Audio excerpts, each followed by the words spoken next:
On va prendre une minute pour comprendre comment lever une forme indéterminée 0 sur 0 avec l'exemple de la limite en 0 de exponentielle de moins 2x moins 1 sur x2. C'est parti. Quand x tend vers 0, e de moins 2x moins 1 tend vers 0 et x2 tend vers 0. On a donc bien une forme indéterminée 0 sur 0. La première question à se poser, c'est est-ce qu'il s'agit d'un nombre dérivé? Ici, on a l'exponentielle de quelque chose qui tend vers 0, moins 1. Ça doit vous mettre la puce à l'oreille directement. Je dégaine mon nombre dérivé, e de x moins 1 sur x, quand x tend vers 0. Oui, mais ici, on n'a pas vraiment e de x, on a e de moins 2x. Donc on aimerait bien connaître la limite plutôt de e de moins 2x moins 1 sur moins 2x, par exemple.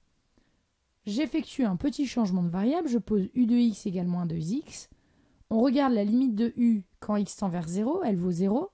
Et donc, grâce aux limites de fonctions composées, on peut conclure que notre limite de e de moins 2x moins 1 sur moins 2x égale à la limite de notre nombre dérivé, soit 1. Maintenant qu'on a identifié qu'il s'agit bien d'un nombre dérivé caché quelque part dans f de x, on va le faire apparaître et on va conclure. F de x, finalement, c'est notre nombre dérivé, facteur de moins 2 sur x.